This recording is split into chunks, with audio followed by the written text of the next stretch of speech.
We all know the image, the blur of speed, the physical precision, and the total, unshakable confidence.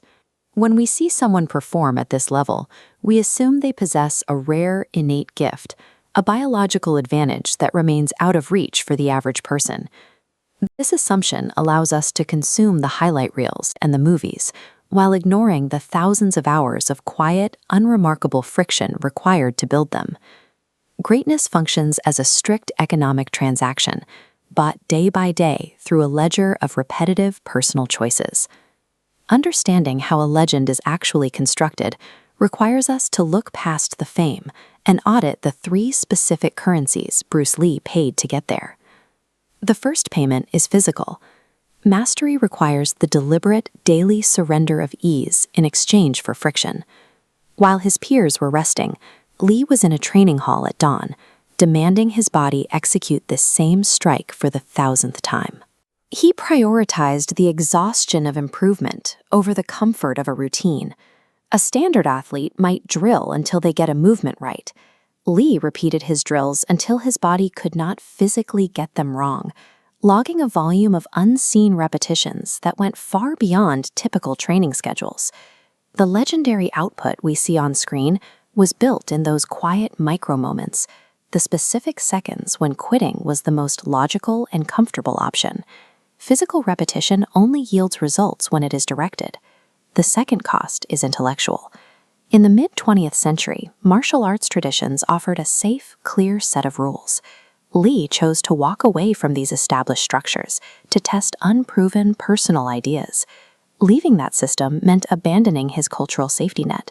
He moved from Hong Kong to America, facing systemic rejection, professional isolation, and severe financial pressure.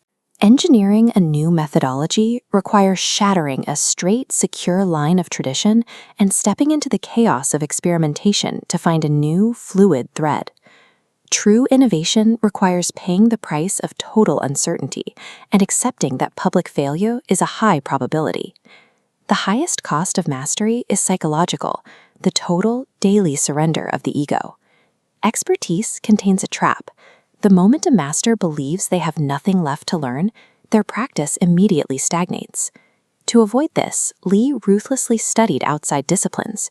He analyzed Western boxing and fencing, explicitly seeking out information that contradicted his existing knowledge. A legend's capacity for growth is directly proportional to their willingness to strip away their pride and admit their own ignorance. When Lee achieved global success, it appeared the struggle was over. We often assume that arriving at the top ends the cycle of sacrifice. Instead, fame introduced a new, crushing pressure to conform strictly to public expectations. The entertainment industry tried to commodify Lee into a static product. He had to aggressively protect his personal expression and his freedom to evolve against these commercial forces. Maintaining a legend requires fighting off the complacency of success just as fiercely as the fatigue of obscurity. Bruce Lee's life serves as a blueprint for the mechanics of dedication, applicable far beyond the training hall. The enduring value lies in the underlying framework of his choices, which reveals how any meaningful achievement is actually won. High-level success requires choosing discipline over comfort, possibility over certainty, and learning over ego. Your own goals have a cost. Look at your daily ledger and decide if you are willing to pay the price.